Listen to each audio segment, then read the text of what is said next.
నమస్కారం, ప్రతిధ్వనికి స్వాగతం. ప్రపంచవ్యాప్తంగా క్రమంగా పెరుగుతున్నాయి వలసల వ్యతిరేక ఉద్యమాలు. ఒకదాని వెంట మరొకటి కంటి మీద కొనుకు లేకుండా చేస్తున్నాయి. ఇటీవల వలసలపై బ్రిటన్ దేశం అట్టుడికింది. యునైట్ ది కింగ్డమ్ పేరిట లండన్లో భారీ ర్యాలీ చేసిన 1,50,000 మంది వలసదారులను వెనక్కి పంపాలంటూ నినాదాలు చేశారు. అమెరికాలో జరుగుతోంది చూస్తూనే ఉన్నాం. ఆ రెండు దేశాలే కాదు, ఆస్ట్రేలియాలో విదేశీయులపై ఎప్పటినుంచో అదే అసహనం. ఇక కెనడా, న్యూజిలాండ్, జర్మనీలోనూ ఇలాంటి దృశ్యాలు కనిపిస్తున్నాయి. ఈ వలస వ్యతిరేక పవనాలపై అంతటా ఆందోళన ఉన్నా భారత్ను అది మరికొంచెం ఎక్కువగా తాకుతోంది. మన వారి చదువు, ఉపాధి అవకాశాలపై పడే ప్రభావమే అందుకు కారణం. మరి ఈ స్థానిక ఉద్యమాల వెనక అసలు కారణాలేంటి? ఇలా ఎంతకాలం ఉండొచ్చు? మొత్తంగా మారుతోన్న పరిస్థితులపై ఈ ఉద్యమాలు ఏం సూచిస్తున్నాయి? ఇదే అంశంపై నేటి ప్రతిధ్వని. ఈరోజు చర్చలో పాల్గొంటున్న వారు బాలలత గారు, సిఎస్వి ఐఏఎస్ అకాడమీ హైదరాబాద్ నుంచి. అట్లాగే ప్రొఫెసర్ మోహన్ వెనిగళ్ల గారు, senior George mason university senior professor, America నుంచి. అట్లాగే డాక్టర్ రాధా రఘురామ పాత్రుని, అంతర్జాతీయ వ్యవహారాల నిపుణులు, విశాఖపట్నం నుంచి. నమస్తే అండి. నమస్తే అండి. మేడం బాలలత గారు, ముందుగా మీతో స్టార్ట్ చేద్దాం. ప్రపంచవ్యాప్తంగా వలసల వ్యతిరేక ఉద్యమాలు క్రమంగా పెరుగుతున్నాయి. అసలు వీటికి ప్రధాన కారణం ఏంటండి? ఇక్కడ ప్రపంచవ్యాప్తంగా రైట్ వింగ్ రాజకీయాలు విపరీతంగా పెరుగుతున్నాయి. దాంతోపాటు ఒక థీరీ బాగా ప్రమోట్ అవుతుంది, అదే గ్రేట్ రీప్లేస్మెంట్ థీరీ. అంటే తెల్లవాళ్ళు తక్కువైపోతున్నారు. ముఖ్యంగా యూరోపియన్ కంట్రీస్, అమెరికాలో వాళ్ళ రేస్ తక్కువైపోతుంది. చాలామంది విదేశాల నుంచి వచ్చి అక్కడ సెటిల్ అయిపోతున్నారు. దానివల్ల వాళ్ళ ఉద్యోగ అవకాశాలు కావచ్చు, వాళ్ళ కల్చర్ కావచ్చు, అండ్ వాళ్ళ సోషల్ బాండింగ్స్ కావచ్చు, ఇవన్నీ మిస్ అవుతున్నాయి. వచ్చే తరానికైతే అస్సలు పూర్తి స్థాయిలో వాళ్ళ తరానికి ప్రాపర్ కంట్రీ ఇవ్వలేకపోతున్నాం, ప్రాపర్ కల్చర్ ఇవ్వలేమని చెప్పి వాళ్ళ భావం అండి. లండన్ ఈజ్ బికమింగ్ లండనిస్తాన్ అని చెప్పి ఈ వాటికి ఒక స్టేట్మెంట్ వచ్చేసింది. అంటే పాకిస్తానీసు, ఇతర దేశ వాళ్ళు లండన్లో బాగా పెరిగిపోయారు, స్థానికులు తక్కువైపోతున్నారు, దానివల్ల వాళ్ళ కల్చర్ తగ్గుతుందని. మీరు కనుక గమనిస్తే 2016లో బ్రెగ్జిట్కి, అంటే బ్రిటన్ యూరోపియన్ యూనియన్ నుంచి బయటకు రావడానికి ఫేవర్గా ఓటు రావడానికి కూడా ఒక కారణం విపరీతమైన ఇమ్మిగ్రేషన్స్ యూకేలోకి రావటం అనమాట. యునైట్ ద కింగ్డమ్, ఈ మొత్తం ఈ ర్యాలీలో చాలా పెద్ద స్లోగనే రీక్లెయిమ్ ద బ్రిటన్. మా దేశం మాకు కావాలి, గో బ్యాక్ ఇల్లీగల్ ఇమిగ్రెంట్స్, అక్రమంగా స్టాప్ ద బోట్స్ అసలు రావద్దు. ఇంగ్లీష్ ఛానల్లోంచి అక్రమంగా బోట్స్ వచ్చేస్తున్నాయి, ఆ బోట్స్ అసలు రావద్దు. పడవల్లో అక్రమ వలసదారులు వస్తున్నారు, వాళ్ళందరినీ ఆపాలి అంటూ నిన్నంతా మొన్నంతా పెద్ద పెద్ద స్థాయిలో నిరసనలు జరిగాయండి. ముఖ్యంగా టామీ రాబిన్సన్ ఆధ్వర్యంలో, ఆయన లండన్లో ఒక రైట్ వింగ్ యాక్టివిస్ట్ అండి, ఆయన ఆధ్వర్యంలో ఈ నిరసనలు జరిగాయి. వీటన్నిటికీ ఎలాన్ మస్క్ లాంటి వాళ్ళు కూడా సపోర్ట్ ఇస్తున్నారు. వర్చువల్గా ఆయన కూడా పాల్గొని దీనికి సపోర్ట్ ఇచ్చారనమాట. మన కల్చర్ని మనం కాపాడుకోవాలని చెప్పి. అమెరికాలో కూడా మేక్ అమెరికా గ్రేట్ అగైన్ అనే స్లోగన్తో, అసలు అమెరికా ఈజ్ ఫర్ అమెరికన్స్, అమెరికాలో రావడానికి అందరికీ హక్కు కాదు, అమెరికాలో ఉండాలన్నా, అమెరికాలో పర్మనెంట్ రెసిడెన్స్ తీసుకోవాలన్నా, అమెరికాలో పౌరసత్వం రావాలన్నా అది ఒక ప్రివిలేజ్, అది మీ హక్కు కాదు, మేము ఇచ్చే ఒక ప్రివిలేజ్. అండ్ ఈ మధ్య అమెరికాలో కూడా గోల్డ్ వీసా అని చెప్పి వీసాస్ కూడా డబ్బులున్న వాళ్ళకి వీసాస్ ఇవ్వడం మొదలెట్టారండి. ఇట్లాంటి స్టాండర్డ్స్ అన్ని బాగా తేడా వచ్చేసాయి అనమాట. అండ్ రీసెంట్గా కూడా ఆస్ట్రేలియాలో కూడా అతిపెద్ద మార్చి జరిగింది. ముఖ్యంగా వీళ్ళందరికీ ఒక ఫోబియా పట్టుకుంది, ఇస్లామోఫోబియా. ఎక్కువగా ముస్లిమ్స్ వచ్చేస్తున్నారు, ముస్లిం ఇమిగ్రెంట్స్ వస్తున్నారు. అంతేకాదు పాకిస్తాన్, బంగ్లాదేశ్, భారత్ ఇలాంటి చోట్ల నుంచి కూడా విపరీతంగా వస్తున్నారు. కాబట్టి మా కల్చర్ మిస్ అయిపోతుందని. ముఖ్యంగా మీరు యూరోప్ దేశాల్లో చూస్తే రైట్ వింగ్ పార్టీస్ది పెద్ద చేయి అయిపోయిందనమాట. జర్మనీలో ఏఎఫ్డి కావచ్చు, యూకేలో రిఫార్మ్ యూకే కావచ్చు, ఫ్రాన్స్లో నేషనల్ ర్యాలీ కావచ్చు, అదేవిధంగా స్పెయిన్లో వోక్స్ పార్టీ కావచ్చు. ఈ పార్టీస్ అన్నీ కూడా ఈ మధ్య కూడా గ్రేట్ పేట్రియాటిక్ కన్వెన్షన్ అని చెప్పి రెగ్యులర్గా కన్వెన్షన్స్ చేసి యూరోప్లో లీడర్స్ అందరూ మీట్ అయ్యి బయట వాళ్ళని బయట పంపించేద్దామని చెప్పి. అంటే వాళ్ళ దానిలో కూడా, అంటే వాళ్ళ ఆలోచనలో కూడా తప్పు లేదండి. ఎందుకంటే వాళ్ళ కల్చర్ని కాపాడుకోవడానికి, వాళ్ళ ఉద్యోగాలు కాపాడుకోవడానికి ఒక వింగ్ అండ్ అక్కడ బయలుదేరిందనమాట. నియో నాజిజం అనే ట్రెండ్ కూడా అక్కడ బాగా పెరిగిపోతుందండి. అండ్ వాళ్ళ బాధ ఏంటంటే అక్కడ జాబ్స్ పోతున్నాయి, వాళ్ళ వెల్ఫేర్ స్కీమ్స్ వాళ్ళకి అందట్లేదు, వాళ్ళ కల్చర్ మిస్ అయిపోతుంది. దాంతోపాటు సెక్యూరిటీ ప్రాబ్లమ్స్, విపరీతంగా సెక్యూరిటీ ప్రాబ్లమ్స్ వచ్చాయి. ముఖ్యంగా కొంతమంది ఇల్లీగల్ ఇమిగ్రెంట్స్ మీరు చూస్తే కనుక అమెరికాలో నిన్న ఒక తెలుగు వ్యక్తిని పాపం చంద్రమౌళి అని ఆయన్ని ఈ క్యూబన్ ఇల్లీగల్ ఇమిగ్రెంట్ తల నరికేసి చంపేశాడండి. సో వెంటనే డొనాల్డ్ ట్రంప్ రెస్పాండ్ అయ్యాడు, ఇల్లీగల్ ఇమిగ్రెంట్స్ విషయంలో మేము సాఫ్ట్గా ఉండము అని చెప్పి. సో అసలు వలసదారులు వద్దు, అక్రమ వలసదారులు అసలే వద్దని చెప్పి. ఇటలీలో కూడా బ్రదర్స్ ఆఫ్ ఇటలీ పార్టీ అని ఒక పార్టీ ఉంది. దానిలో జార్జియో మెలోని ఒక మాట అంటుంది అనమాట, ఇస్లామిక్ వాల్యూస్ కి యూరోపియన్ వాల్యూస్ కి అస్సలు సంబంధం లేదు, కానీ యూరోప్ మొత్తం ఇస్లాం వచ్చి చేరుతుందని చెప్పి. ఇలా ప్రపంచ వ్యాప్తంగా మనం చూస్తే కనుక ఒక థీరీ బయలుదేరింది, అదే గ్రేట్ రీప్లేస్మెంట్ థీరీ అంటామండి. ఓకే మోహన్ గారు, అమెరికాలో ప్రభుత్వ పరంగానే వలసలపై కఠిన వైఖరి చూస్తున్నామండి. అయితే ట్రంప్ వచ్చిన తర్వాతే చూస్తే ఈ విషయంలో అగ్రరాజ్యం వైఖరి ఎట్లా మారిందండి? ఎట్లా మారిందంటున్నారా, ఎందుకు మారిందంటున్నారా? రెండింటికి చెప్పండి సార్. ఓకే, ఎందుకు మారింది అంటే ఇప్పుడు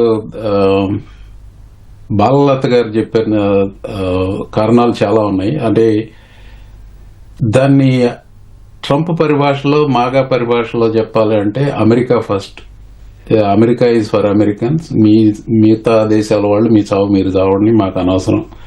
అది గ్రేట్ రీప్లేస్మెంట్ థియరీ ఒకటి.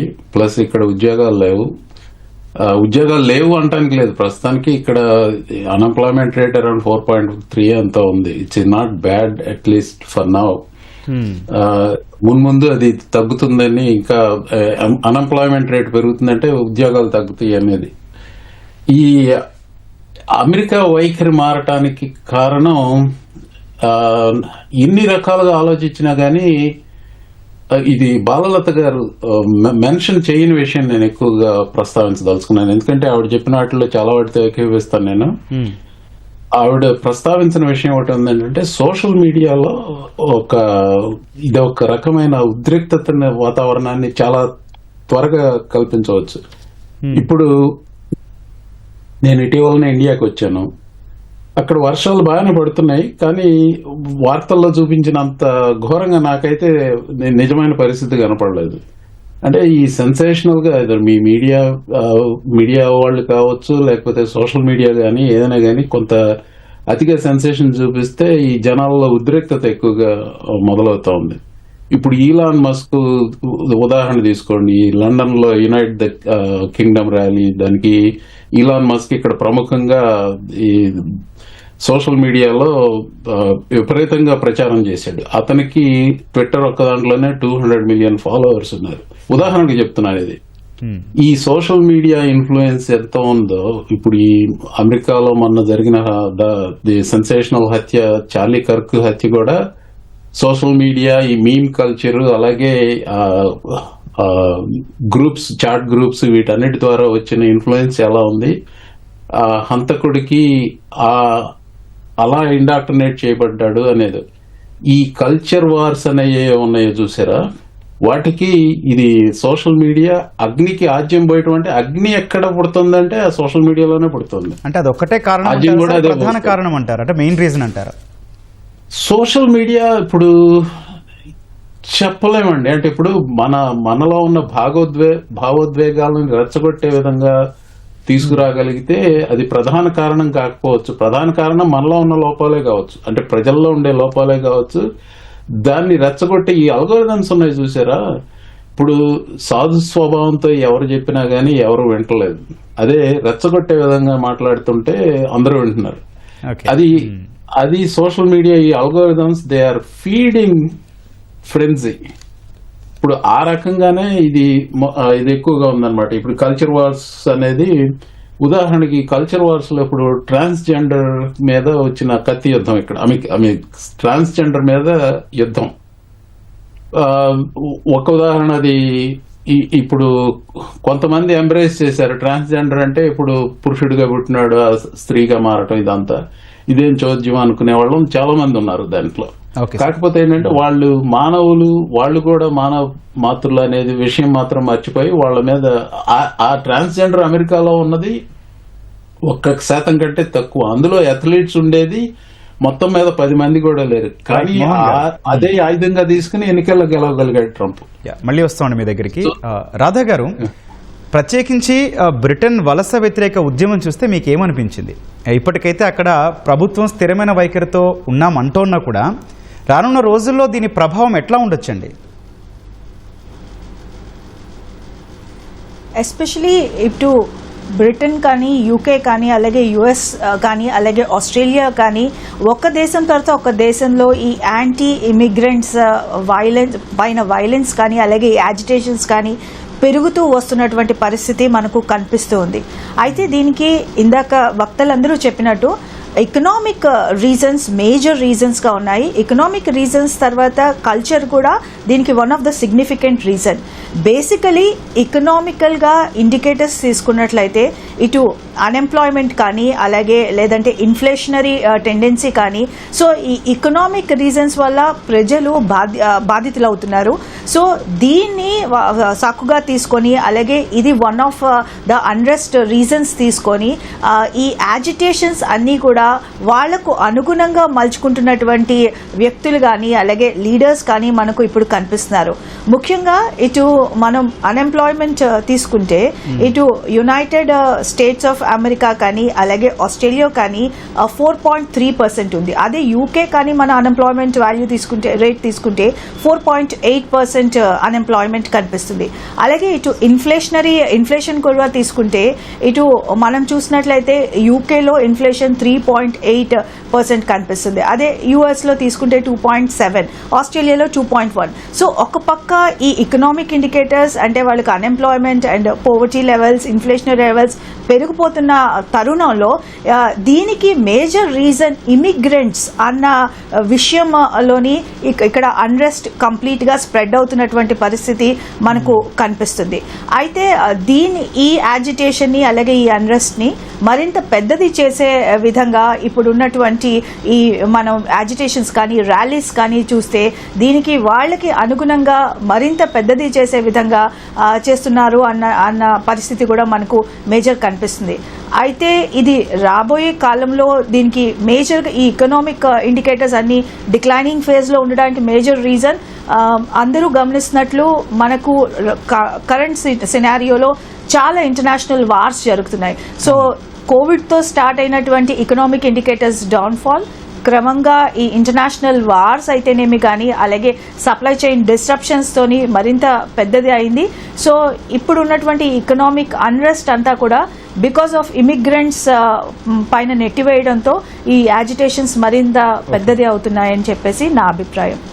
బాలలత గారు, ఆస్ట్రేలియా, కెనడా వంటి దేశాల్లోనూ వలస వ్యతిరేక పవనాలు, పరిమితులు ఎలా మారుతున్నాయండి? భారతీయ విద్యార్థులు, వృత్తి నిపుణులకు అది ఎలాంటి ఛాలెంజెస్ తెస్తోందండి? మన మినిస్ట్రీ ఆఫ్ ఎక్స్టర్నల్ అఫైర్స్ వాళ్ళ డేటా ప్రకారం కెనడాలో దాదాపు 4,27,000 మంది ఇండియన్ స్టూడెంట్స్ చదువుకుంటున్నారు. ఆస్ట్రేలియాలో 1,39,000 మంది స్టూడెంట్స్ చదువుకుంటున్నారు. అయితే ఈ దేశాలన్నింటిలో మన వాళ్ళు కావాలి, మన స్టూడెంట్స్ కావాలి, వాళ్ళ యూనివర్సిటీస్ నడవాలంటే. కాకపోతే ఇప్పుడున్న కొత్త ట్రెండ్స్, వలస వ్యతిరేక ఉద్యమాల వల్ల మన స్కిల్ ప్రొఫెషనల్స్ కావచ్చు, మన స్టూడెంట్స్ కావచ్చు, చాలా ఇబ్బందులు ఎదుర్కొంటున్నారు. రీసెంట్గా అమెరికాలో కొత్త ప్రపోజల్ వచ్చింది, హైర్ యాక్ట్ అని చెప్పి ఈ ప్రపోజల్ రాబోతుందన్నమాట. ఎవరైతే ఫారెన్ వర్కర్స్ని ఎంప్లాయ్ చేసుకుంటారో ఆ కంపెనీస్ మీద అమెరికా ప్రభుత్వం అదనంగా ఫండ్స్ వేస్తంట. అంతేకాదు, అమెరికన్ యూనివర్సిటీస్ ఎవరైతే ఈ ఇండియన్ స్టూడెంట్స్ని కానీ, ఫారెన్ స్టూడెంట్స్ని కానీ రెగ్యులేట్ చేయరో ఆ యూనివర్సిటీస్ మీద కూడా అమెరికా కఠినమైన చర్యలు తీసుకుంటుందంట. అంతేకాదు, మనం చూస్తే 2025లో ఇప్పటి వరకు కూడా కెనడా ఇండియన్ స్టూడెంట్ వీసాస్ ఇప్పటి వరకు 80% రిజెక్ట్ చేసింది. 80% స్టూడెంట్ వీసాస్ రిజెక్ట్ చేసింది. అంతేకాదు, కెనడాలో స్టూడెంట్ వీసాస్ మీద ఒక కొత్త క్యాప్ కూడా విధించారనమాట. దాంతోపాటు వాళ్ళ దగ్గర ఎంత డబ్బులు ఉన్నాయి, వాళ్ళ బ్యాంక్ బ్యాలెన్స్ ఏంటి, దాని మీద చాలా స్ట్రిక్ట్ విజిలెన్స్ పెట్టారనమాట. ఇకపోతే ఆస్ట్రేలియా, మనం కూడా ఆస్ట్రేలియా మీద ఎక్కువ దృష్టి పెట్టాం అనమాట. మన ఎంప్లాయీస్ వీళ్ళందరూ కూడా ఎక్కువ అక్కడికి వెళ్ళి, అంటే అమెరికాని పక్కన పెట్టి ఆస్ట్రేలియాకి వెళ్ళే వాళ్ళు కూడా చాలా మంది ఉన్నారు. అయితే ఆస్ట్రేలియా మనం చూస్తే ఈ కెనడా, ఆస్ట్రేలియా ఈ దేశాల్లో వాళ్ళ పాపులేషన్ చాలా తక్కువ. ఉదాహరణకి కెనడాలో 4 కోట్ల మంది, ఆస్ట్రేలియాలో అంతకన్నా తక్కువ మందే ఉంటారు లోకల్ పాపులేషన్. దాంతో అక్కడ ఆస్ట్రేలియాలో అయితే అక్కడ విపరీతమైన హౌసింగ్ షార్టేజ్ వచ్చిందంట. దాంతో మాకు ఆస్ట్రేలియాలో ఫారినర్స్ వచ్చి ఎవ్వరు కూడా, ఇమిగ్రెంట్స్ కూడా అక్కడ 2 సంవత్సరాల పాటు ఇల్లు కొనుక్కోవడానికి వీల్లేదు, దీనివల్ల మాకు ఉద్యోగాలు పోతున్నాయి, హౌసింగ్ క్రైసిస్ వచ్చింది, ఆస్ట్రేలియా, కెనడా లాంటి దేశాల్లో అన్ఎంప్లాయ్మెంట్ పెరిగిపోతుంది, ఎకనామిక్ స్లో డౌన్ వస్తుంది అని చెప్తున్నారనమాట. అంతేకాదు, ఈ మధ్య మీరు కెనడాలో చూసినా, ఆస్ట్రేలియాలో చూసినా, యూకేలో చూసినా చాలా వీసాల్లో ఎవరైతే ఎంప్లాయ్మెంట్ కోసం వెళ్ళారో వాళ్ళ వీసాలు డిఫరెంట్గా ఉన్నాయి. అంటే ఎడ్యుకేషన్కి వెళ్ళి ఎంప్లాయ్మెంట్లో ఉండే అవకాశం తక్కువ ఉంది. అమెరికాలో కూడా ఇప్పుడు డొనాల్డ్ ట్రంప్ కూడా ఇదే తీసుకొచ్చాడు. మీరు చదువుకోవడానికి వస్తే చదువుకోండి, వేరే వ్యాపకాలు చేయొద్దు, మీరు చదువుకోవడానికి వస్తే ఉద్యోగాలు చేయొద్దు. మన వాళ్ళు అక్కడికి వెళ్ళి చదువుకుంటూ పార్ట్ టైం జాబ్ చేయటం, చదువు అయిపోయిన వెంటనే వాళ్ళు వీసా కన్వర్ట్ చేసుకుని వెంటనే ఉద్యోగాలు జాయిన్ అవ్వడం చేస్తున్నారు. అయితే ఇప్పుడు అలాంటి పరిస్థితులు అక్కడ లేవన్నమాట. కెనడాలో అయితే పర్మనెంట్ రెసిడెంట్స్ని తగ్గించాలని చెప్పి కొత్తగా ప్లాన్ తీశారనమాట. కెనడాలో 2025-27 మధ్య ఇమిగ్రేషన్ లెవెల్స్ ప్లాన్ అని చెప్పి కొత్త ప్లాన్ తీసుకొచ్చారు. దాంతో పర్మనెంట్ రెసిడెంట్స్ని మొత్తం ఆపేస్తారంట. అంతేకాదు ఎవరైతే ఈ అమెరికా కానీ కెనడా కానీ ఎస్ఎల్ఎం, రెఫ్యూజీ వీళ్ళ పాలసీస్ కూడా మార్చేస్తున్నారనమాట. అండ్ అమెరికా అయితే వీసా వెట్టింగ్ ప్రాసెస్ మార్చేసిందనమాట. బ్యాక్గ్రౌండ్ వెరిఫికేషన్, అమెరికాకి ఎవరైతే విద్యార్థులు వెళ్తారో వాళ్ళ యొక్క సోషల్ మీడియా ప్రొఫైల్స్ మొత్తం చూసి, వాళ్ళ సోషల్ మీడియాలో వాళ్ళ యాక్టివిటీస్ చూసి, వాళ్ళ ఐడియాలజీస్ చూస్తుందన్నమాట. ఎటువంటి ఐడియాలజీతో వస్తున్నారు అంటే కంప్లీట్ వాళ్ళ ఐడియాలజీ చెక్ చేస్తుంది, బ్యాక్గ్రౌండ్ వెరిఫికేషన్ చేస్తుంది అనమాట. దాంతో యూకేలో కూడా అదే పరిస్థితి అనమాట. మనం అమెరికాలో చూస్తే చాలా వీసాస్ టెన్యూర్ తగ్గించేశారు అండ్ H1B వీసాస్ కూడా తగ్గించేశారనమాట. దాంతో పాటు మీకు మా సిటిజన్షిప్ కావాలన్నా, మా దగ్గర పర్మనెంట్ రెసిడెన్సీ కావాలన్నా కొనుక్కోండి అని చెప్పి కొత్త ట్రెండ్స్ తీసుకొచ్చారు. యు బై ఇట్, మీరు చాలా గొప్పవాళ్ళు అయితే కొనుక్కోండి అని చెప్తున్నారు. అంటే ఇట్స్ ఎ ప్రివిలేజ్ అని చెప్తున్నారనమాట. అంటే అమెరికాలో ఇంకొక స్పెషల్ వీసా ఉంది, చాలా మంది తక్కువ మందికి తెలుసు అనమాట. ఇదే ఐన్స్టీన్ వీసా. ఎవరైతే చాలా హైలీ నాలెడ్జబుల్ పీపుల్ ఉంటారో, ఇంటలెక్చువల్స్ ఉంటారో వాళ్ళకి స్పెషల్ వీసా ఇస్తారు. దాన్నే ఐన్స్టీన్ వీసా అంటారనమాట. ఇటువంటి వీసాస్ ఉంచుతున్నారు. కానీ రెగ్యులర్గా ఉండే వీసాస్ ఉంటాయి, అంటే స్టూడెంట్ వీసాస్ కానీ ఇవన్నీ కూడా చాలా తగ్గిస్తున్నారనమాట. రీసెంట్గా బ్లైండ్ అని చెప్పి ఒక అనానిమస్ యాప్లో ఒక సర్వే పెట్టారు. సో ఇది అన్అఫీషియల్ సర్వే అయినా సరే చాలా మంది ఇండియన్స్ ఎవరైతే అమెరికాలో జాబ్ చేస్తున్నారో వాళ్ళు ఉద్యోగం పోతే ఏం చేస్తారంటే మేము ఇండియాకి తిరిగి వచ్చేస్తాము అని చెప్పి డైరెక్ట్గా యాప్లో ఓట్ చేశారనమాట. అంటే పరిస్థితి ఏంటంటే మన వాళ్ళందరూ కూడా ఇప్పుడు అక్కడ ఇన్సెక్యూరిటీ ఫీల్ అవుతున్నారు. స్టూడెంట్స్ ఏమో డబ్బులు లేక సఫర్ అవుతున్నారు, పేరెంట్స్ ఇక్కడి నుంచి పంపించలేక సఫర్ అవుతున్నారు, ఎంప్లాయీస్ ఏమో ఎప్పుడైతే ఉద్యోగం పోద్దో ఎప్పుడెప్పుడా మా ఉద్యోగం పోద్దని భయంతో కొట్టుపింటాడుతున్నారు అనమాట. దాంతోపాటు సేఫ్టీ కన్సర్న్స్, ఇండియన్స్ మీద ఫారెన్ లో అటాక్స్ జరుగుతున్నాయి బాగా. చాలా సార్లు రాత్రిపూట బయటకు వచ్చే పరిస్థితి లేదనమాట. అండ్ ఇండియన్స్ ని చంపేయటాలు ఇలాంటివి కూడా జరుగుతున్నాయి. ఈ టైంలో మన వాళ్ళందరూ కూడా చాలా ఇబ్బందులు పడతారని చెప్పాలి. మోహన్ గారితో మాట్లాడదాం. మోహన్ గారు, ఇటీవల అమెరికాలో జరిగిన ఒక సంఘటన భారత్లో అందరినీ కదిలించింది. ప్రెసిడెంట్ ట్రంప్ వరకు కూడా వెళ్ళింది. చంద్ర నాగమల్య హత్యోదంతంలో అసలు ఏం జరిగింది సార్? అంటే దాంట్లో ఏం జరిగిందని చెప్పడానికి చాలా రిపోర్ట్లు అన్నీ వచ్చాయండి.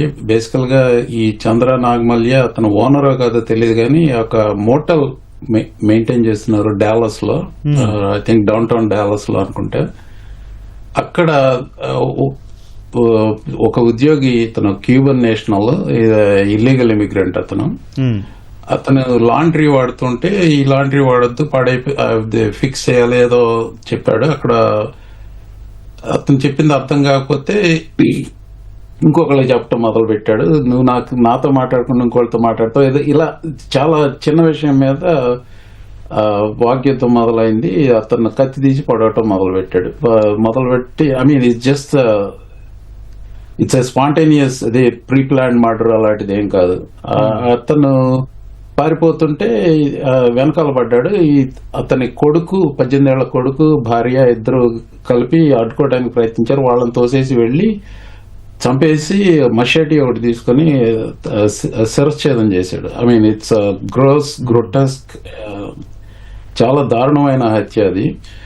దీన్ని అన్ని విధాల అన్ని వర్గాల వాళ్ళు ఖండించారు. ముఖ్యంగా ఏంటంటే ఇప్పుడు అది చేసిన వాడు ఇల్లీగల్ ఇమిగ్రెంట్ కాబట్టి అది ఇల్లీగల్ ఇమిగ్రేషన్ మీద ఇప్పుడు అమెరికాలో పోల్స్ లో చూస్తే ఇల్లీగల్ ఇమిగ్రెంట్స్ ని పంపించేయాలని చెప్పి దాదాపు విపరీతమైన మద్దతు ఉంది. రెండు పార్టీల వాళ్ళ దగ్గర నుంచి విపరీతమైన మద్దతు ఉంది. ఆ విషయంలో ఎక్కడ ఏకీభావం ఉందన్నమాట. ఇది ఈ హంతకుడు క్యూబన్ నేషనల్, అంతకుముందు అతనికి ప్రయర్ క్రిమినల్ రికార్డ్ ఉంది. అతన్ని పట్టుకోకుండా he was out in the loose. అతనికి అక్కడ ఉద్యోగం ఎలా ఇచ్చారు? వెరిఫికేషన్ లేకుండా ఇచ్చారా?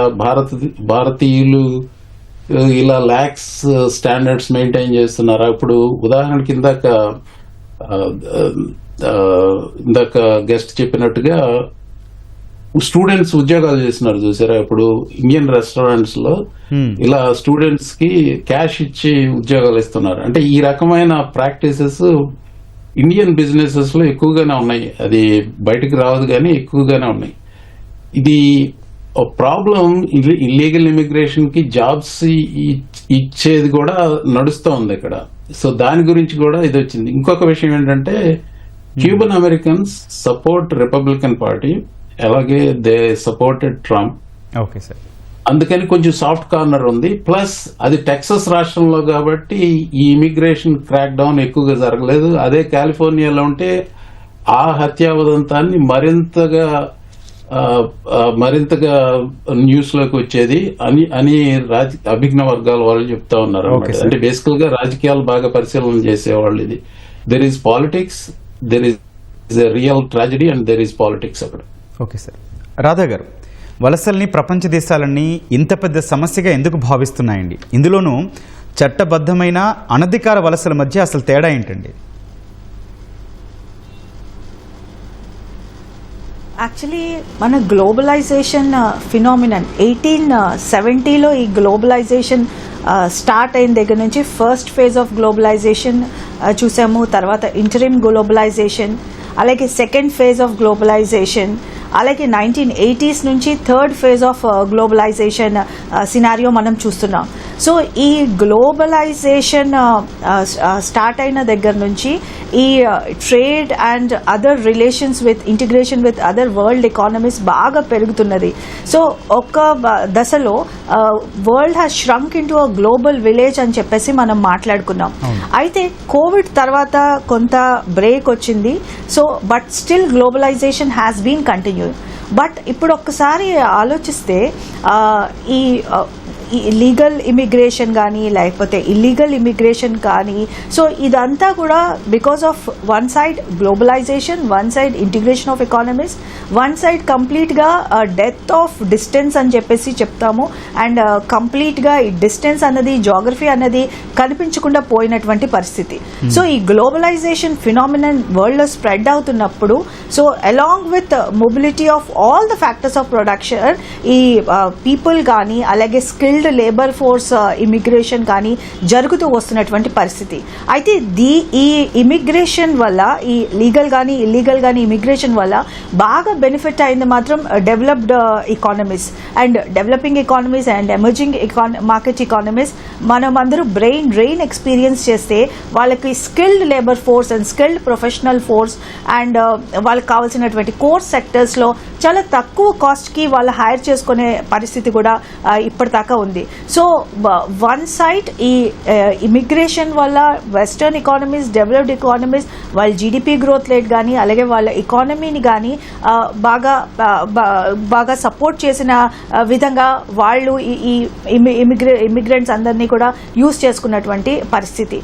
అయితే 2000లో Thomas Friedman world is flat అనే బుక్ కనుక మనం ఒకసారి చదివితే, ఆ బుక్లో world is getting flattened and చాలాసార్లు because of Asians, especially Indians and Chinese, we're losing jobs అనే ఇష్యూ నియర్లీ 2 decades బ్యాక్ నుంచి వస్తున్నటువంటి పరిస్థితి.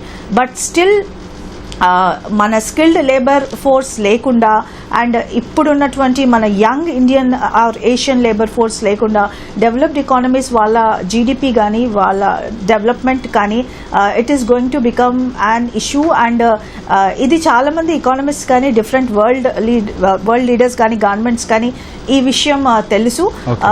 So this is going to be maybe ఒకసారి రివర్స్ బ్రెయిన్ డ్రెయిన్ కానీ అలాగే మనకి బ్రెయిన్ గెయిన్ కానీ మనకు జరిగితే it is going to be a support for hour economies.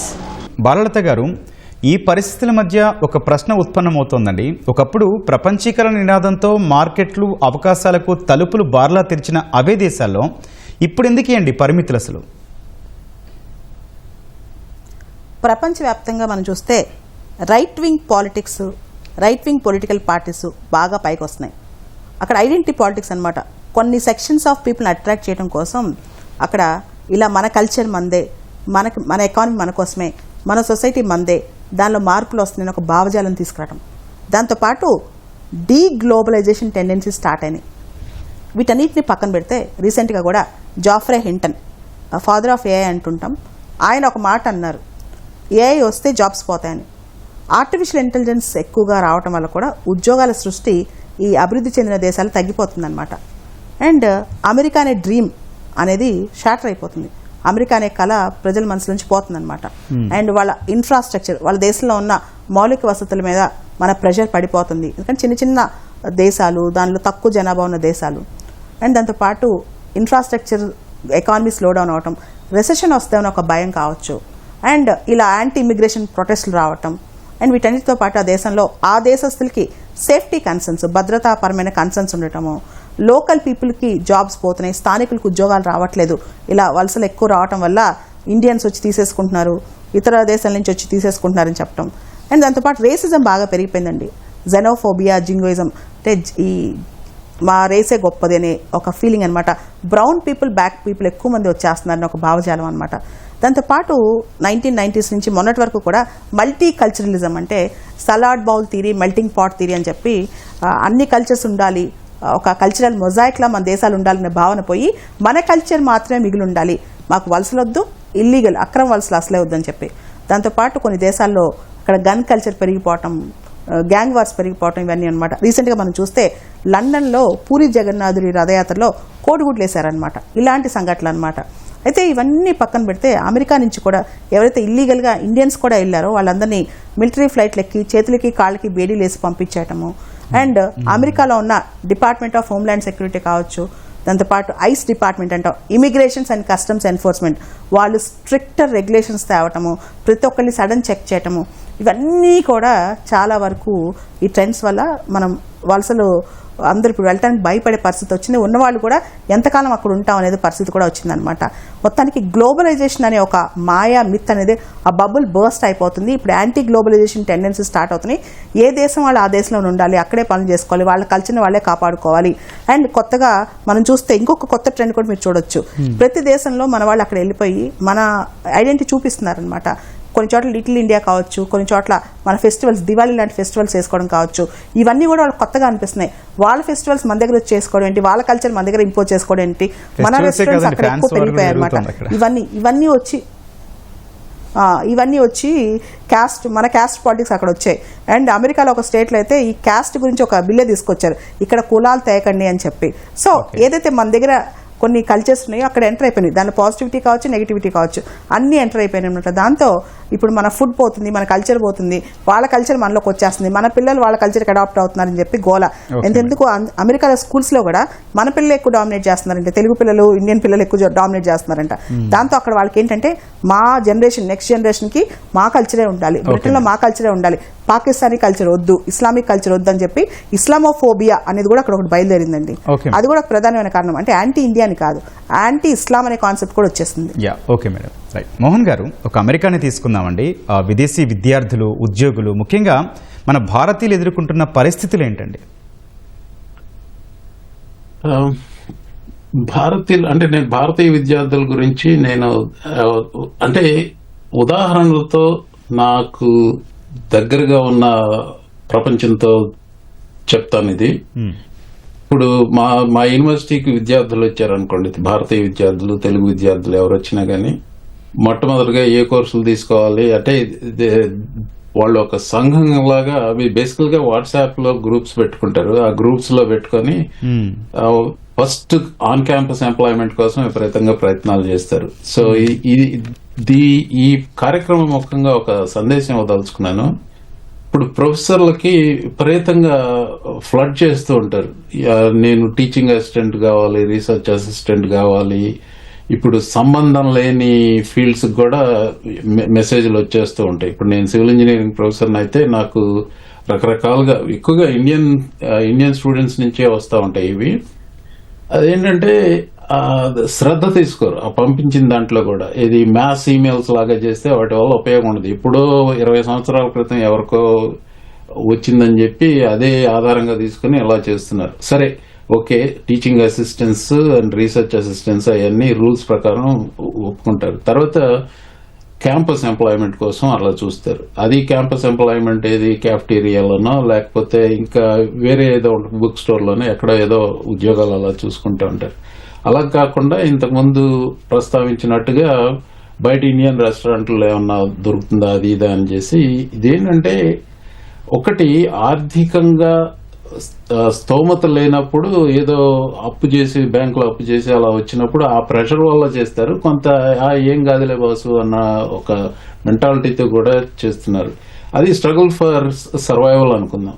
ఆ తర్వాత సిపిటి తీసుకుని కరిక్యులర్ ప్రాక్టికల్ ట్రైనింగ్ అంటే చదువుతున్న టైంలోనే ఉద్యోగానికి అనుమతి, ఆ తర్వాత ప్రాక్టికల్ ట్రైనింగ్ యాక్చువల్ గా డిగ్రీ అయిపోయిన తర్వాత ఇది వాళ్ళ ప్యాత్.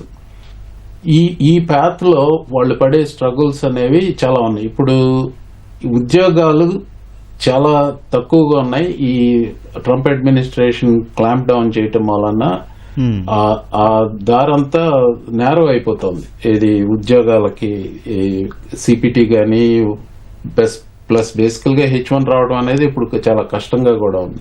సో అలాగే H1 కి మారిన వాళ్ళు వాళ్ళ తిప్పలు ఎలా ఉంటాయి అంటే, నార్మల్ గా younger people they ten to be hungry for like making a difference, కొంచెం ఎక్కువ పని చేస్తారని ఎంప్లాయీస్ కూడా ప్రిఫరెన్స్ చూపిస్తారు. ఎందుకంటే కంప్యూటర్ సైన్స్ లో డిగ్రీ ఉంటే యూ గెట్ దట్. సో అయిన వెంటనే మళ్ళీ ఇంకా కొత్త జాబ్కి మారుదాం, ఇల్లు కొనుక్కుందాం, కారు కొనుక్కుందాం, ఈ యావలో ఉంటారు. కానీ అసలు ఉద్యోగాలు దొరకటం గత 2 సంవత్సరాలుగా చాలా కష్టంగా ఉంది. నేను ఇది వేరే ఫోరమ్స్ లో 2-3 సార్లు చెప్పాను. ప్రస్తుత పరిస్థితులు బాగాలేదు. మీకు ఆర్థిక స్తోమత ఉండి చదువుకోవటానికి వచ్చేటప్పుడు ఆర్థిక స్తోమత ఉండి పర్వాలేదు వెంటనే వెళ్ళిపోతాం అనుకుంటేనే రండి, లేకపోతే బాగా ఆలోచించండి అని చెప్తాను. Okay sir, right. రాధా గారు, అంతర్జాతీయ వ్యవహారాల కోణంలోంచి ఈ పరిస్థితిని చూస్తే ఈ వలసల వ్యతిరేకత గ్లోబల్ ఎకానమీపై ఎట్లాంటి దీర్ఘకాలిక ప్రభావాలు చూపుతుందండి? డెవలపింగ్ కంట్రీలు ఎట్లా ప్రభావితమవుతాయి? డెవలపింగ్ ఎకానమీస్ ఇప్పుడు ఉన్నటువంటి ఈ యాంటీ ఇమిగ్రెంట్స్ పై జరుగుతున్నటువంటి రివోల్ట్స్, అంటే ప్రపంచవ్యాప్తంగా డెవలప్డ్ ఎకానమీస్ లైక్ ఆస్ట్రేలియా కానీ, ఇటు యూకే కానీ, అలాగే యుఎస్ కానీ, ఈ ఎకానమీస్లో జరుగుతున్నటువంటి ఈ పరిణామాల వల్ల ఎమర్జింగ్ మార్కెట్ ఎకానమీస్ ఒక విధంగా చెప్పాలంటే ఇప్పటి వరకు మన స్కిల్డ్ లేబర్ ఫోర్స్ అంతా బయట దేశాలకు వెళ్ళి వాళ్ళ దేశాల యొక్క అభివృద్ధికి, వాళ్ళ దేశాల యొక్క గ్రోత్కి తోడ్పడ్డారు. కాబట్టి ఇప్పుడున్నటువంటి ఈ క్రైసిస్ సిచ్యువేషన్ని మన emerging market economies like India ఒక ఆపర్చునిటీగా మలుచుకోవడానికి ఒక అవకాశం అయితే కనిపిస్తుంది. ముఖ్యంగా మన దేశంలో చూసుకుంటే మన దేశంలో స్కిల్డ్ లేబర్ ఫోర్స్ కానీ, అలాగే స్కిల్ గ్యాప్ కానీ, నియర్లీ స్కిల్ గ్యాప్ ఎక్కువగా ఉన్నటువంటి పరిస్థితిలో ఈ స్కిల్ గ్యాప్ని ఫిల్ చేయడానికి ఈ స్కిల్డ్ లేబర్ ఫోర్స్ ఇప్పుడు ఉన్నటువంటి, అంటే ఇంటర్నేషనల్గా ఉన్నటువంటి సిచ్యువేషన్స్తో అక్కడ నుంచి ఆ పుష్ ఫ్యాక్టర్స్ ఏమైతే వర్క్ చేస్తున్నాయో, సో మన దేశం నుంచి ఈ పుల్ ఫ్యాక్టర్స్, బికాస్ మనకు ఒక రోబస్ట్ స్టార్టప్ సిస్టమ్ డెవలప్ అయింది, అలాగే టెక్నాలజికల్గా ఈ యూపీఐ కానీ, ఆధార్ కానీ, డిజిటలైజేషన్ కానీ కూడా జరుగుతున్నటువంటి పరిస్థితి. సో ఇవన్నీ కూడా మన ఎమర్జింగ్ మార్కెట్ ఎకానమీస్ లైక్ ఇండియాకి ఒక పుల్ ఫ్యాక్టర్స్గా పనిచేసే అవకాశం. కాబట్టి స్కిల్డ్ లేబర్ ఫోర్స్ అంతా కూడా ఈ బ్రెయిన్ గెయిన్ ఆధారంగా తిరిగి మన దేశాలకి వలస వచ్చి, అలాగే తిరిగి మన దేశాలకి వచ్చి ఇక్కడ మనకున్నటువంటి ఈ గ్యాప్ని, బికాస్ మనకి ఇప్పుడు హెల్త్ కేర్ సెక్టర్లో కానీ, అలాగే సెమీ కండక్టర్స్ వంటి సెక్టర్స్లో కానీ, ఐటీ సెక్టర్లో కానీ, ఈ సెక్టర్స్లో మనకి చాలా స్కిల్ గ్యాప్ కనిపిస్తుంది. కాబట్టి మన దేశం యొక్క యువత, మన దేశం యొక్క ప్రొఫెషనల్ వర్క్ ఫోర్స్ తిరిగి మన ఎమర్జింగ్ మార్కెట్ ఎకానమీస్కి వర్క్ చేసినటువంటి పరిస్థితిలో మన ఎమర్జింగ్ మార్కెట్ ఎకానమీస్కి ఇది అన్డౌటెడ్లీ ఒక ప్లస్ అవుతుంది. అతి త్వరలో మన ఇండియన్ ఎకానమీ కూడా టాప్కి చేరుకునే పరిస్థితి కూడా మనకు కనిపిస్తుంది. అయితే దీనికి కావాల్సినటువంటి ఇన్ఫ్రాస్ట్రక్చర్ కానీ, దీనికి కావాల్సినటువంటి స్కిల్ ఎన్హాన్స్మెంట్ వర్క్ ట్రైనింగ్స్తో కానీ మన దేశం సన్నిద్ధం అవకాశం, ఇది ఒక మన ఆపర్చునిటీగా మలుచుకునే దశలో along with India most of the emerging market ఎకానమీస్కి ఇది ఒక మంచి అవకాశంగానే మనం ఇక్కడ చూడాలి. బికాస్ కంట్రీ లైక్ చైనా మనం చూసుకుంటే చైనీస్ స్టూడెంట్స్ బయట ఎక్కడ చదువుకున్నా కూడా వాళ్ళు ప్రపంచ దేశాలతో పాటు వాళ్ళ దేశం, అంటే తిరిగి చైనాకు వెళ్ళి ఆ దేశం యొక్క గ్రోత్కి, డెవలప్మెంట్కి సపోర్ట్ చేశారు ఇప్పుడు దాకా.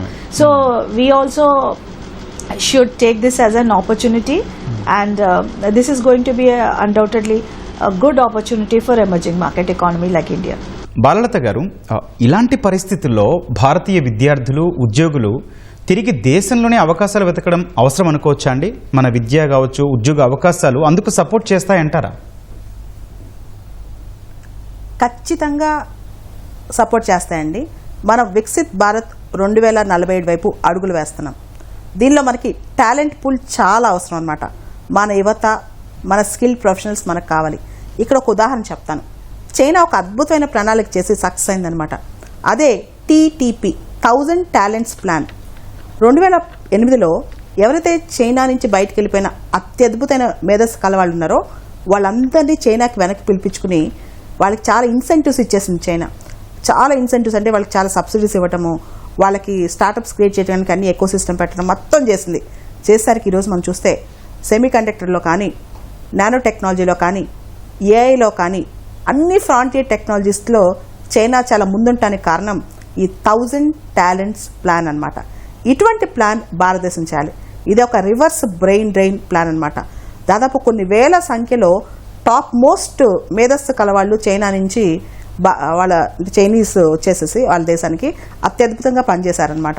మనం కనుక నాణ్యమైన రీసెర్చ్ కానీ, విద్య కానీ, అదేవిధంగా ఇన్ఫ్రాస్ట్రక్చర్ ఏదైతే మనం ప్రపంచవ్యాప్తంగా ఇతర దేశాల్లో చూస్తున్నామో అట్లాంటి ఇన్ఫ్రాస్ట్రక్చర్ ఇవ్వగలిగితే కనుక అత్యద్భుతంగా మన వాళ్ళు రాణిస్తారు. ముఖ్యంగా స్టార్టప్స్ మనం చూస్తే ఇక్కడ ఓలా, ఊబర్, జొమాటో, స్విగ్గీ, ఫిజిక్స్ వాలా ఇన్ని అవకాశాలు ఇక్కడ ఉన్నాయి.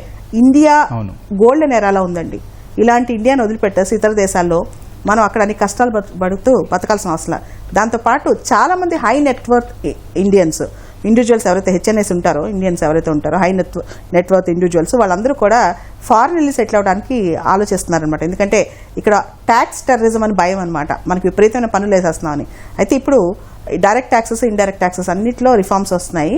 కాబట్టి ఇప్పుడు కూడా హై నెట్వర్త్ ఇండివిజువల్స్ కూడా ఇక్కడ ఉండే అవకాశం ఉంటుంది అనమాట. తర్వాత ఇండియాలో ఇన్నోవేషన్ హబ్స్ కూడా బాగా పెరిగిపోయాయి అనమాట. సో కొత్త కొత్త నగరాలు మనం చూస్తే సిలికాన్ వ్యాలీ ఆఫ్ ఇండియాగా మనం బెంగళూరు అంటాం. ఇప్పుడు హైదరాబాద్ కూడా బెంగళూరు దాటేసి చాలామంది హైదరాబాద్కి ఇన్వెస్ట్మెంట్స్ చేస్తున్నారు. పెద్ద పెద్ద కంపెనీస్ హైదరాబాద్కి వస్తున్నాయి అనమాట. హైదరాబాద్, బెంగళూరే కాదు, మనం చూస్తే చిన్న చిన్న టైర్ 2 సిటీస్ కూడా ఉద్యోగాలు కల్పించగలగాలి. చిన్న చిన్న టౌన్స్ కూడా ఉద్యోగాలు కల్పించగలగాలి ఆ స్థాయిలో. అండ్ చాలామంది విదేశాలు వెళ్ళడానికి కారణం లైఫ్ స్టైల్ చాయిసెస్, అంటే అక్కడున్న ఆ లైఫ్ స్టైల్, అలాంటి లైఫ్ స్టైల్ భారతదేశంలో మనం కల్పిస్తే అండ్ ఇంకొంత అంటే బయటికి చెప్పరు కానీ అవన్నీ లిబరల్ కంట్రీస్, లిబరల్ వాల్యూస్ ఉన్న కంట్రీస్ అనమాట. అంటే ఫ్రీడమ్స్ ఎక్కువ, అటానమీ ఎక్కువ. మన దగ్గర ఇక్కడ సెంటిమెంట్స్, ప్రెషరు, కస్టమ్స్ అంటే మన ఆచారాలు, ఆ ఒక బలవంతం పెట్టి చేయించే పనులు అవి తగ్గించేసి ఇండివిజువల్ చాయిసెస్, వ్యక్తిగత స్వేచ్ఛకి ఎక్కువ స్కోప్ ఇస్తే కనుక ఇక్కడ కూడా బాగా వర్ధిల్లే అవకాశం కనిపిస్తుందండి. ముఖ్యంగా నాణ్యమైన జీవన ప్రమాణాలు కావచ్చు, ఈ గవర్నమెంట్లో ఈ కరప్షన్ ఇలాంటివి తగ్గి, అంటే ఇండియా ఎందుకు రావాలి, మేము ఇండియాలో అవినీతి ఉంటుంది, అలానే ఇండియాలో రోడ్లు బాగోవు, ట్రాఫిక్ జామ్స్ ఉంటాయి, ఇవన్నీ పక్కన పెట్టేసి మనం కనుక సరికొత్త భారత్ని కనుక అభివృద్ధి చేయగలిగితే విపరీతమైన టాలెంట్ పూల్ తిరిగి మనకు వస్తుంది. మన వాళ్ళు మన దగ్గర ఎక్కువ సంపద సృష్టించగలరు. ఇన్ఫ్యాక్ట్ ఇండియాలో ఇప్పుడు సంపద సృష్టించడానికి అవకాశాలు కోకొల్లలుగా ఉన్నాయండి. రీసెంట్గా కూడా అమరావతిలో చూస్తే రతన్ టాటా ఇన్నోవేషన్ హబ్ అనేది అద్భుతంగా స్టార్ట్ అయింది. మనం చూస్తే కనుక అలాంటి ఇన్నోవేషన్ హబ్స్ అమరావతి ఇంకా ఇప్పుడిప్పుడే పుంజుకుంటున్న అమరావతిలో ఇన్నోవేషన్ హబ్ స్టార్ట్ అయిందండి. ఇటువంటివి మనం ప్రమోట్ చేయగలిగితే కనుక ఇండియా మొత్తం ప్రతి చిన్న నగరంలో, పెద్ద నగరంలో మన వాళ్ళు మన దగ్గర ఉంటారు. ఎవరు కూడా విదేశాలకు వెళ్ళి అక్కడ బతకాలని ఆలోచించండి. ఎందుకంటే సొంత ఇల్లు, సొంత గ్రామం, చిన్న జీవితంలో మన సొంత ఇల్లు, సొంత గ్రామం, సొంత ఊరు, సొంత భాష, మన సంస్కృతి మీదే ఎక్కువ మందికి మనసు ఉంటుంది. కాబట్టి ఖచ్చితంగా మన వాళ్ళు మన దగ్గరికి వస్తారు. Right, okay madam. మోహన్ గారు, మొత్తంగా చూస్తే ఈ వలస వ్యతిరేక ఉద్యమాల కారణంగా దేశీయంగానూ యువతలో ఒక అనిశ్చితి పెరుగుతోందండి. కెరీర్ ప్లానింగ్లో ఇప్పుడు వారు ఏం ఆలోచించాలంటారు? సో కెరీర్ ప్లానింగ్ లో వాళ్ళు ఆలోచించాల్సిన దాని గురించి 3 విషయాలు చెప్తానండి. ఆ 3 విషయాలకు చెప్పే ముందు ఒక బాలలత గారు మెన్షన్ చేసిన 2 అంశాల గురించి క్లుప్తంగా చెప్తాను. హైర్ యాక్ట్ గురించి చెప్పారు. అది బెర్నీ మెరానా అని ఒహాయో సెనేటర్ ప్రతిపాదించిన HIRE Act, Halt International Relocation of Employment Act అన్నమాట. అది దానివల్ల ఏంటంటే ఇప్పుడు ఇండియా నుంచి ఇండియాకి అవుట్సోర్స్ చేసిన జాబ్స్ మీద వాటికి ఇచ్చే వేతనాల మీద 25% సుంకం చెల్లించాలనేది. అంటే Trump administration policy is tariffs, ఆ సుంకాలు tariffs, it's the same thing. నేను అనుకోవటం that act will not pass.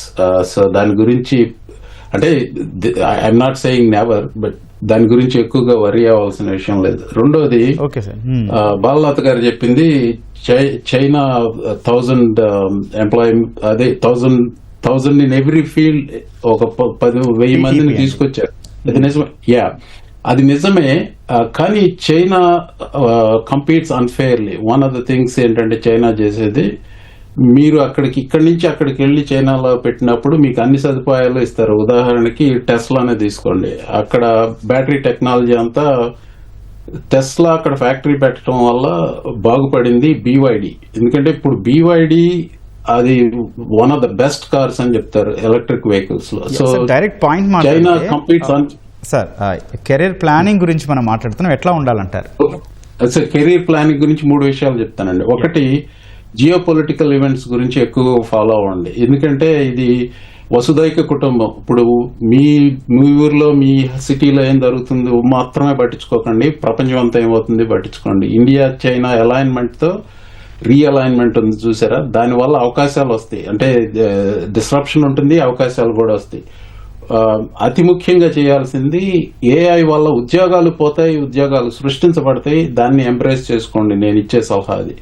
మీరు ఎంతైనా కానీ, మీరు 50 వయసు కంటే తక్కువ ఉంటే మీకు ఇంకా కెరీర్ ముందుంది. You have to do these 2 things. మూడోది ఇంకా ముఖ్యమైనది ఏంటంటే, సోషల్ మీడియాలో పుకార్లను నమ్మకండి. అదొకటి చాలా ముఖ్యమైనది. అది కల్చర్ కి సంబంధించిన విషయం. అది వాట్సాప్ యూనివర్సిటీలో చాలా మంది ప్రొఫెసర్లు ఉన్నారు, చాలా రకాల మీములు పెడతా ఉంటారు, వాటిని ఏమి నమ్మకండి. అది నేను ఇచ్చే సలహా. Right sir. రాధా గారు, చివరిగా చెప్పండి, భారతదేశంలో ఎప్పటి నుంచో మేధో వలసలు అరికట్టాలనే ఆకాంక్ష చాలా బలంగా ఉందండి. ఈ పరిణామాలు అవాంఛనీయమే అయినప్పటికీ కూడా అంతిమంగా మేధో వలసలు తగ్గడానికి దోహదపడే అవకాశం ఏమైనా ఉందా?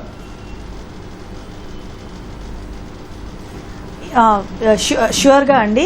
ఇప్పుడు జరుగుతున్నటువంటి ఇంటర్నేషనల్గా ఈ ఇమిగ్రెంట్స్ పై అలాగే జరుగుతున్నటువంటి ఈ వైలెన్స్ కానీ అజిటేషన్స్ కానీ ఇంటర్నేషనల్గా చూసుకుంటే మన భారతదేశంలో ముఖ్యంగా మనం వీ హ్యావ్ సెక్యూరిటీ. మన దేశంలో సెక్యూరిటీ ఉంది, అలాగే మన దేశంలో ఫ్రీడమ్ ఉంది. సో మిగిలిన దేశాల్లో ఏమున్నా కూడా మన భారతదేశంలో వీఆర్ వెరీ బ్లెస్డ్. సో ఎప్పటి నుంచో మనకి బ్రెయిన్ డ్రెయిన్ ఒక ఇష్యూగా ఉంది. అయితే ఇప్పుడు నేను ఇందాకలు చెప్పినట్టు now we're going to have brain gain. So ఇప్పటి వరకు మనకి ఏ సెక్టర్లో అయితే షార్టేజ్ ఉందో, ఎస్పెషలీ ఇది హెల్త్ కేర్ కానీ, IT కానీ, సెమీ కండక్టర్స్ రంగంలో కానీ, అలాగే మ్యానుఫ్యాక్చరింగ్ సెక్టర్లో కానీ మనకి స్కిల్డ్ వర్క్ ఫోర్స్ యొక్క షార్టేజ్ కనిపిస్తుంది. అలాగే ఈ స్కిల్ గ్యాప్ డేటా కూడా తీసుకుంటే nearly 42% of the graduates are right now not employable because of lack of skill set అని కూడా మనకు చెప్తున్నారు. కాబట్టి ఎస్పెషలీ మన ఇండియన్స్ బయట దేశాల్లో, ఇటు US కానీ, UK కానీ, ఆస్ట్రేలియా కానీ, కెనడా కానీ, సో ఇలాంటి దేశాల్లో మన ఇండియన్స్ లార్జ్లీ ఎంప్లాయ్ అయినటువంటి సెక్టర్స్ ఇటు హెల్త్ కేర్ కానీ, IT రంగం కానీ, అలాగే ఎడ్యుకేషన్ రంగం కానీ, హాస్పిటాలిటీ కానీ, అలాగే రియల్ ఎస్టేట్ కానీ, సో ఇలాంటి రంగాల్లో ఇలాంటి కోర్ సెక్టర్స్లో మన వాళ్ళు ఇప్పటి వరకు ఆ దేశంలో జాబ్ చేస్తూ అలాగే వాళ్ళకు ఎంప్లాయబుల్గా ఉన్నటువంటి పరిస్థితి. కాబట్టి ఇప్పుడు వీళ్ళందరూ కూడా ఇప్పుడు ఉన్నటువంటి అనిశ్చిత పరిస్థితుల్లో చాలా మంది students they are opting to stay back in India. అలాగే బయట దేశాల నుంచి కూడా రాబోయే కాలంలో చాలా మంది మన దేశానికి తిరిగి రావచ్చు. కాబట్టి మనకి బ్రెయిన్ గెయిన్ అయ్యే ఆపర్చునిటీ కూడా మనకు కనిపిస్తున్నటువంటి అవకాశం. సో ఇప్పుడున్నటువంటి ఇంటర్నేషనల్ అనిశ్చితి, జియోపొలిటికల్ టెన్షన్, సో మనం ఒక ఆపర్చునిటీగా మలుచుకోవడానికి మనకి ఇది మంచి అవకాశం అని నా అభిప్రాయం. కాబట్టి మన భారతదేశ యువత, మన భారతదేశ అభివృద్ధికి, మన వికసిత్ భారత్కి, అలాగే మనం ఇప్పుడు ఒక గోల్డెన్ పీరియడ్లో వెళ్తున్నటువంటి పరిస్థితి. సో రాబోయే కాలంలో, ఈ అమృత కాలంలో వాళ్ళ యొక్క సహాయం అలాగే వాళ్ళ యొక్క ప్రొఫెషనలిజం అండ్ స్కిల్ మన దేశ అభ్యున్నతికి ఉపయోగపడుతుందని ఆశిద్దాం. మేడం, అన్ని రంగాల్లో కూడా ఈ తిరిగి వచ్చే అవకాశాలు ఉందంటారా మేడం? ఎస్పెషలీ మన వాళ్ళు అక్కడ ఉద్యోగంలో చేస్తున్నటువంటి సెక్టర్స్ అన్ని కూడా కోర్ సెక్టర్స్ అండి. ఇటు చూసుకున్నట్లయితే హెల్త్ కేర్ సెక్టర్ కానీ, అలాగే ఐటీ రంగం కానీ, అలాగే ఎస్పెషలీ ఈ మ్యానుఫ్యాక్చరింగ్ సెక్టర్లో కానీ, అలాగే ఐటీ అలైడ్ సెక్టర్స్లో కానీ, ఫినాన్స్ సెక్టర్లో కానీ, ఎనర్జీ రంగంలో కానీ, అలాగే చాలా వరకు ఇటు Okay, యూకే వంటి ప్లేసెస్లో ఈ హాస్పిటాలిటీ సెక్టర్లో కూడా వర్క్ చేస్తున్నారు. Yeah. కాబట్టి మనకి ఇక్కడ ప్రస్తుతం గ్యాప్ ఉన్న రంగాలు ఇటు హెల్త్ కానీ, అలాగే సెమీకండక్టర్స్ కానీ, ఐటీ రంగంలో మనకు ఈ స్కిల్డ్ ప్రొఫెషనల్ యొక్క గ్యాప్ Okay, కనిపిస్తుంది. రాధా గారు. కాబట్టి ఈ బయట నుంచి తిరిగి వచ్చే పరిస్థితిలో ఈ రంగాల్లో మనకున్న స్కిల్ గ్యాప్ ఫుల్ఫిల్ అవుతుందని మనం అవకాశంగా చూడొచ్చు. రైట్, థ్యాంక్ యూ అండి బాలలత గారు, మోహన్ గారు, రాధా గారు, థ్యాంక్ యూ అండి. ఇది నేటి ప్రతిధ్వని. నమస్కారం.